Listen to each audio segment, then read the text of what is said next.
Tubuh pria ini melilit seperti kue keranjang. Bahkan dokter pun tidak tahu penyakit apa yang dideritanya. Tetangga mengatakan kemungkinan besar ada sesuatu yang tidak bersih yang menempel padanya. Tapi ketika seorang pendeta Tao datang untuk melakukan ritual, ia langsung ketakutan dan lari hanya dengan melihat sekilas. Ia mengatakan melihat ular besar melilit tubuh pria itu, dan mengatakan bahwa kekuatan spiritualnya terlalu lemah untuk menaklukkannya. Ternyata kemarin, anak ular telah mencuri ayam dari kandang Pak Cheng. Pak Cheng tidak bisa menahan amarahnya, lalu membuat telur ayam palsu dari kayu. Ia ingin menggunakannya untuk membalas dendam pada anak ular. Tapi tak disangka, anak ular itu tersedak telur palsu sampai mati. Pak Cheng merasa tindakannya sedikit keterlaluan. Jadi dia menggali lubang di hutan dan mengubur anak ular itu di sana. Akibatnya, sesuatu terjadi malam itu. Tidak ada pilihan lain. Putra Pak Cheng, Cheng Peng, pergi mencari bantuan dari kakek Yan Gui. Kakek Yan Gui juga merasa kesulitan. Pertama, dia tidak tahu cara menangkap hantu. Kedua, dia juga tidak tahu cara mengusir roh jahat. Tapi Cheng Peng tetap berlutut di tanah dan menolak untuk berdiri. Kakek Yan Gui paling takut ketika orang memohon padanya. Jadi, sambil meminta Cheng Peng untuk berdiri, dia menyuruh Cheng Peng untuk pulang dulu. Sementara dia akan menyiapkan barang-barangnya dan menyusul nanti. Kakek Yan Gui ingin mencari Sido untuk meminta bantuan, untuk melihat apakah ada cara untuk menyelesaikan masalah ini. Tapi setelah memanggilnya beberapa kali, dia tidak terlihat. Istri Sido mengatakan dia tidak ada di rumah. Kakek Yan Gui menghela nafas dan hendak pergi, tapi dipanggil kembali oleh istri Sido. Istri Sido mengatakan bahwa, sebelum pergi, Sido berpesan bahwa apa yang dicari kakek Yan Gui ada di hutan. Dia menyuruhnya untuk pergi ke sana dan mencarinya. Kakek Yan Gui mengingat kata-kata ini dalam hatinya. Dia membawa senjatanya dan pergi keluar. Sesampainya di depan rumah Pak Cheng, dia tidak masuk ke dalam, melainkan pergi membeli sedikit uang kertas. Lalu pergi ke hutan di belakang rumah keluarga Cheng. Dia menemukan tempat Pak Cheng mengubur anak ular. Kakek Yan Gui membakar uang kertas sambil berdoa. Tapi belum sempat dia mengucapkan beberapa patah kata, tiba-tiba angin kencang bertiup entah dari mana. Kakek Yan Gui menutupi wajahnya dengan tangan dan mundur. Dia mencium bau amis yang menyengat. Asap perlahan menghilang. Seekor ular hijau raksasa muncul di hadapan kakek Yan Gui. Ular hijau itu mengatakan bahwa dia adalah ayah dari anak ular. Kakek Yan Gui hanya membakar beberapa lembar uang kertas dan ingin menyelesaikan masalah ini. Itu sama sekali tidak mungkin. Ular hijau itu tidak hanya ingin mengambil nyawa Pak Cheng, tetapi juga nyawa putranya. Kakek Yan Gui juga tahu bahwa keluarga Cheng yang salah. Tapi sampai saat ini, dia hanya bisa memohon dengan muka tebal agar ular hijau itu mengampuni seluruh keluarga mereka. Siapa sangka, ular hijau itu semakin marah setelah mendengarnya, dan mengibaskan ekornya ke arah kakek Yan Gui. Kakek Yan Gui menggunakan senjatanya sebagai perisai. Rasanya seperti menabrak tiang besi. Dia terlempar dan menabrak pohon di dekatnya. Kakek Yan Gui berjuang keras untuk duduk. Saat ini, seseorang tiba-tiba muncul di belakang ular hijau. Setelah orang itu melepas topinya, kakek Yan Gui melihat dengan jelas. Ternyata itu adalah siluman tikus. Siluman tikus, karena telah dikalahkan oleh kakek Yan Gui berkali-kali, dan juga mendengarnya menyebutkan tentang ekornya yang putus. Semakin membencinya sampai menggertakkan giginya, kakek Yan Gui mengambil senjatanya. Sebuah ledakan keras terdengar. Peluru itu tepat mengenai kepala tikus siluman. Tikus siluman langsung jatuh tersungkur. Melihat itu, ular hijau langsung menyerangnya dengan taring terhunus. Kakek Yan Gui dengan cepat mengisi ulang peluru, lalu mengarahkan senjatanya ke ular hijau dan menembak. Tapi ular hijau berhasil menghindar. Peluru itu hanya mengenai sisi tubuhnya. Ular hijau menggigit senapan itu, lalu melemparkan kakek Yan Gui hingga tersungkur. Kakek Yan Gui bangkit dengan kesakitan, mengambil batu di dekatnya dan melemparnya ke arah ular hijau. Batu itu pecah berkeping-keping, tapi ular hijau sama sekali tidak terpengaruh. Kakek Yan Gui memanfaatkan kesempatan itu untuk lari ke belakangnya. Di sana terdapat hutan yang telah ditebang, tapi hutan itu tidak luas. Baru beberapa langkah ia sudah sampai di ujungnya. Menoleh ke belakang, ular hijau masih mengejarnya, tapi kecepatannya tampak jauh lebih lambat. Ia membuka mulutnya lebar-lebar dan menerjang kakek Yan Gui. Tapi sebelum sempat menggigitnya, ia jatuh ke tanah. Kakek Yan Gui sebenarnya hanya ingin menggunakan akar-akar pohon ini untuk memperlambat kecepatan ular hijau. Tak disangka, ular hijau malah merobek perutnya sendiri karena terlalu fokus mengejarnya. Kakek Yan Gui tiba-tiba teringat kakek Cheng. Tapi ketika ia berlari ke tempat tikus siluman ditembak, ia berhenti. Tikus siluman yang tadinya tergeletak di sana telah menghilang. Hanya tersisa genangan darah di tanah. Kakek Yan Gui merasa sedikit khawatir, lalu membungkuk dan mengambil senapan yang tergeletak di tanah. Saat itu, seseorang datang menunggang kuda dari kejauhan. Shido berteriak, menyuruh kakek Yan Gui segera meninggalkan hutan. Kakek Yan Gui mengira ada bahaya di hutan belakang. Ia hendak menoleh ke belakang. Tiba-tiba tanah di bawah kakinya amblas. Ia berusaha untuk duduk. Ternyata lubang di bawahnya cukup besar. Saat ia hendak memeriksa kemana ia jatuh, ia mendengar suara mencicit yang melengking dari dalam lubang. Kakek Yan Gui melihatnya dan merasa merinding. Tanpa mempedulikan lukanya, ia mengarahkan senapannya ke arah anak-anak tikus dan menembak. Tapi jumlah tikus itu terlalu banyak. Masing-masing dari mereka melotot dengan mata merah dan taring terhunus. Kakek Yan Gui menggunakan senapannya sebagai tongkat, memukul mundur sekelompok tikus. Tapi kelompok lain datang menyerbu. Saat itu, terdengar suara seseorang memanggilnya dari atas. Ia menengadah. Shido melemparkan cambuk ke arahnya. Kakek Yan Gui segera menangkapnya. Cambuk itu terbuat dari ekor tikus. Ia mengayunkan cambuk itu beberapa kali.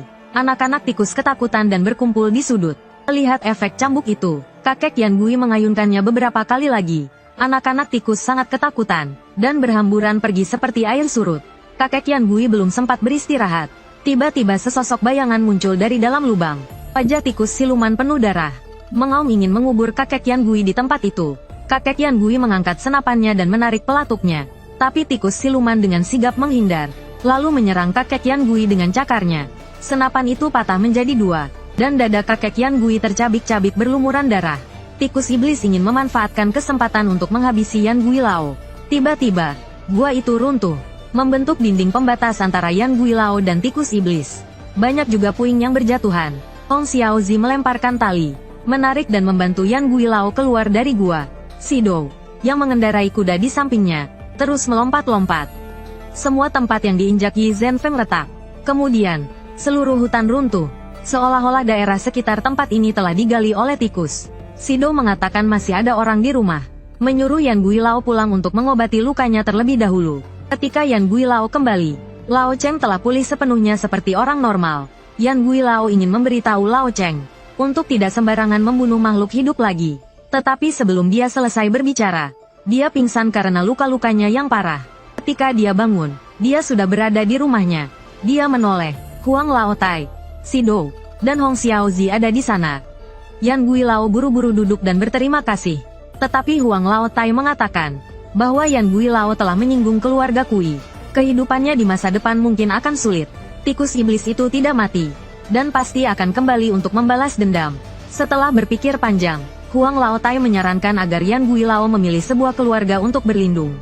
Meskipun Yan Gui Lao sudah tua, itu adalah cara terbaik untuk menyelamatkan hidupnya. Shido mengelus dagunya sambil berpikir. Keluarga Huang, Bai, Liu, Kui. Keluarga mana yang harus dipilih Yan Gui Lao? Huang Laotai menyadari bahwa Shido ingin menjadi Bao Jiasian untuk Yan Gui Lao. Jadi, dia menyuruh Yan Gui Lao memilih keluarga Bai. Setelah mengatakan itu, dia berubah menjadi cahaya keemasan dan menghilang. Shido mengatakan bahwa Yan Gui Lao sudah tua, jadi dia tidak perlu melakukan sesuatu yang terlalu merepotkan. Dia hanya perlu membuat altar untuk Shido, dan Shido akan melakukan Suan Kiao untuknya. Sesederhana itu. Yan Gui Lao bertanya apa itu Suan Kiao. Shido menjelaskan bahwa setelah Suan Kiao, roh leluhur dapat merasuki tubuhnya. Dia bahkan bisa membuka mata batinnya. Selama proses Suan Kiao, dia akan sakit parah. Tetapi setelah sembuh, dia bukan lagi Yan Gui Lao yang dulu. Pria ini baru saja minum 3 cangkir anggur, ketika tiba-tiba seekor-ekor tumbuh di punggungnya. Setelah makan dan minum sepuasnya, dia berdiri dan pulang. Yan Gui Lao merasa ada yang aneh. Jadi dia mengikutinya untuk melihat dari mana asal siluman itu. Pria itu sampai di sebuah rumah kosong di ujung desa. Setelah memastikan tidak ada yang mengikutinya, dia masuk ke dalam. Yan Gui Lao bersembunyi di balik dinding, lalu diam-diam mengikutinya ke dalam. Tetapi setelah masuk, dia tidak menemukan pria itu. Dia melihat sekeliling tetapi tidak menemukan pintu keluar lain. Mungkinkah dia menguap menjadi air? Yan Gui Lao melihat sesuatu yang aneh di tanah. Membaliknya, dan menemukan lubang gelap tak berdasar di bawahnya. Lubang itu pertama-tama mengarah lurus ke bawah, lalu mendatar ke dalam. Yan Gui Lao merangkak keluar dari lubang. Di dalamnya terdapat ruang yang sangat luas. Sebuah desa tanah muncul di hadapannya. Hanya saja, gerbang dan tembok desa itu tidak terlalu tinggi. Karena penasaran, kakek Yan Gui perlahan masuk untuk melihat-lihat. Hasilnya, ia terkejut melihat pemandangan di dalamnya. Seluruh desa dihuni oleh tikus. Tikus-tikus ini berkumpul bersama, seolah-olah sedang mendiskusikan sesuatu. Kakek Yan Gui ingin pergi, tetapi tanpa sengaja menginjak ranting kering. Suara itu terdengar keras di dalam gua. Semua tikus itu serentak menoleh ke arahnya. Kakek Yan Gui segera melarikan diri. Kawanan tikus itu, seperti orang gila, merayap ke tubuhnya. Kakek Yan Gui dengan cepat keluar dari gua. Lalu ia berlari pulang untuk memanggil orang-orang. Ia berteriak agar semua orang bangun. Ada tikus siluman di desa. Orang-orang yang mabuk dan yang belum mabuk. Semua terbangun oleh teriakan kakek Yan Gui. Kakek Yan Gui mengumpulkan semua orang, lalu menceritakan semuanya kepada mereka. Setelah mendengar ceritanya, penduduk desa berseru, "Pencuri makanan kita, berani-beraninya datang ke sini untuk minum anggur." Lalu mereka bersama-sama menyalakan api di pintu gua. Hasilnya, asap mulai mengepul di seluruh desa.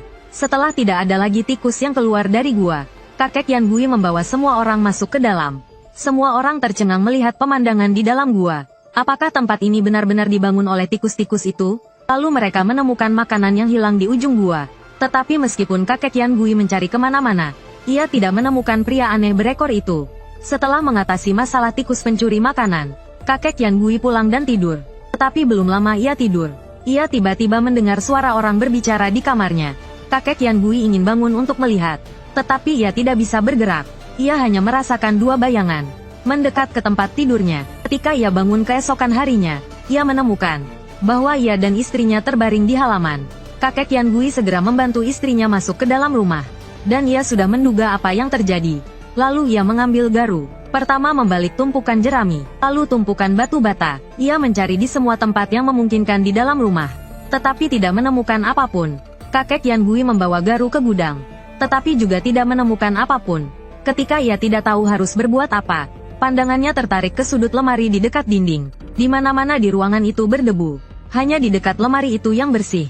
Ia mendorong lemari itu untuk melihat, dan benar saja, ia menemukan lubang kecil. Kakek Yan Gui mencoba menggalinya dengan cangkul, dan memang ada sesuatu di dalamnya. Di dalam lubang itu ada sekelompok bayi landak. Kakek Yan Gui mencari karung, menangkap semua bayi landak, mencari guci, lalu memasukkan mereka ke dalamnya.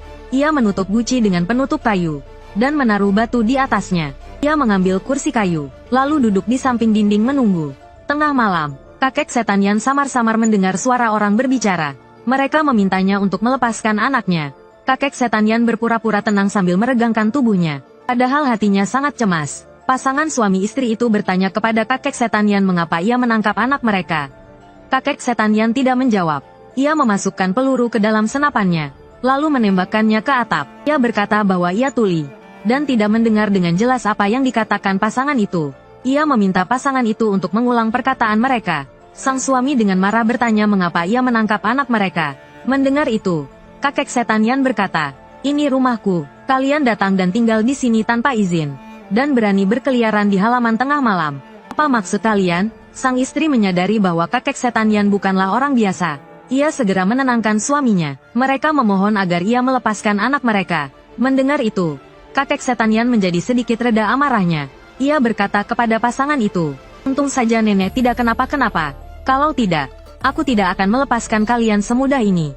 Kakek setan Yan mengangkat batu itu, dan melepaskan anak-anak landak. Pasangan suami istri itu membawa anak mereka dan pergi.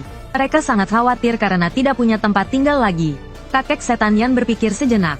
Karena kamar itu kosong, ia memutuskan untuk membiarkan keluarga landak itu tinggal.